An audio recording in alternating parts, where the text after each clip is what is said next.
Yasa here at FreeBellyDanceClasses.com. We are working on fan veil, and if you have watched the other videos that I was posting about different, technique moves that you can do with the fan veil, one of the things that you probably have noticed is that we do a lot of work with the wrist, and in the warm-up that we have done as well, I did indicate that we have to maybe warm up, the wrist a little bit and make sure that we know to engage the wrists more. However, in today's world of texting and computer and work and all that stuff, we have a lot of people that actually have wrist problems, people that have carpal tunnels. And so this kind of motion, constantly up and down, which is really what we do a lot with fan veils, is very, very tricky. It's very hard, and it's very painful for a lot of them because it pulls on the nerves in the hands and it creates that really quick pinch, which is extremely painful for so many people. So what is it that you're going to need to do if you want to do fan veils and you have wrist problems? Okay. First of all, you have to understand and be aware of the fact that you're going to have certain limitations, okay? But one of the most important things for you, I personally believe, is to not use silk. Ta-da! I don't know. It's like everybody who makes silk fan veils hates me right now because I'm not a big advocate of them. In fact, I do actually use them. Don't get me wrong. I buy them and I use them. Hello. But I'm not a big fan of them, and I'm not a big advocate of them for specific reasons, which I have explained many times. One of them is the fact that they're so expensive, and a lot of belly dancers that are poor, let's face it. And then I have people from around the world that follow my website and want to learn fan veil, and they're not, they're from India, Saudi Arabia. Well, Saudi Arabia, they're rich, but from India and other countries, well, people are like, hello, I'm not buying that for that much. So that's one thing, the price is really exorbitant, and I understand why. We're not discussing that part. But also because I really think you can get the same or better results sometimes with other types of fabric. But the other thing also is, for me, it's you do have much more control over non-silk fabric, and you tend to work out your arms more. And I'm a big fan of working out, okay? So if you want to work out, having fun and looking pretty, that's my thing. So I want you to use those shoulders, I want you to use those biceps, and I want you to use those forearm muscles. And it's a lot harder to use, it's a lot harder to work with non-silk fans, therefore you work out those muscles more. So that's the other reason I love it. But anyways, go back to our issue here, which is the wrist. The fan veil ones, the silk ones, they move really kind of almost out of control. They move on their own, they flow. They lie, they float, and that's beautiful, gorgeous. That's why I perform with them. But I don't use them as a workout or as practice, or I don't encourage people that cannot afford it to necessarily buy them. And also, I think they are awesome. Ta-da, here you go. See, I am advocating for them.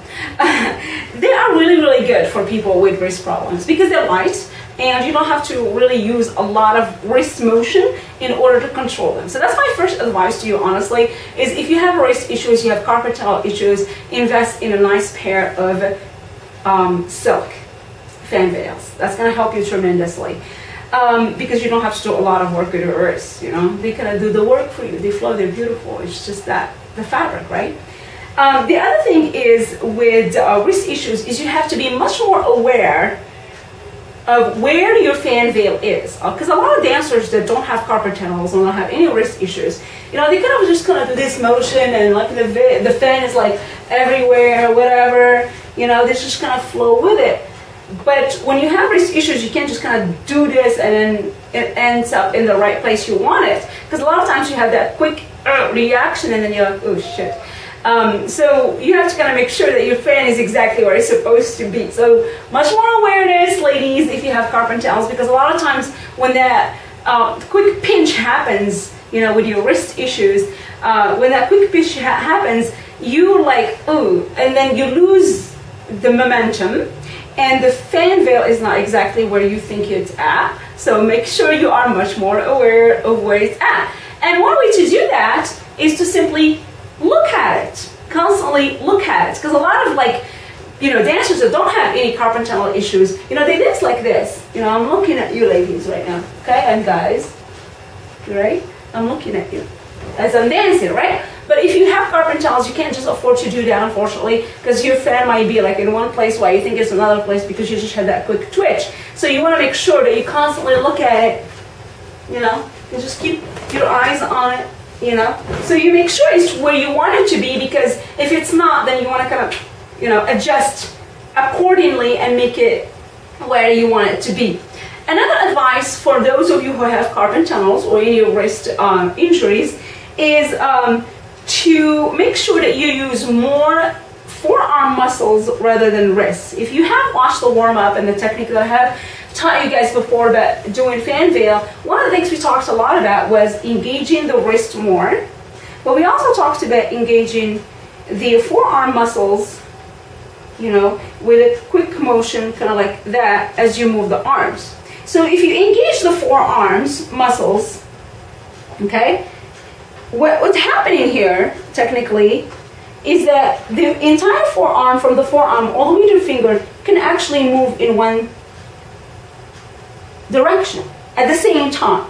So there is no actual twisting solely from here. If I keep my elbows steady and I just move the wrist, there is more tension on the nerves on the wrist, which is really painful for people that have carpal tunnels or any wrist type injury, which are very common. So if I move from the elbow straight to the finger, the point of the finger as one piece, like I think of that as one piece, then I am more likely to not cause any quick pinching of the nerves, okay? So think about using more forearms in a quick motion that thinks about the forearm to the tips of your fingers as one piece. So that's another advice that I'll give you guys. The other thing too is, like veil dancing, you can also think of your fans, which is not the perfect way to do so, but you can think of your fans as your veils, therefore engaging more shoulder muscles as you move. Because with veils, you know, we engage more for shoulders, obviously for arms as well, but also a lot more shoulders than we do actually in fan veil. So you can really think of your fan veils as your veil, which will make things easier for you, because, you know, if you already know how to do veil movement, then you can just kind of like engage.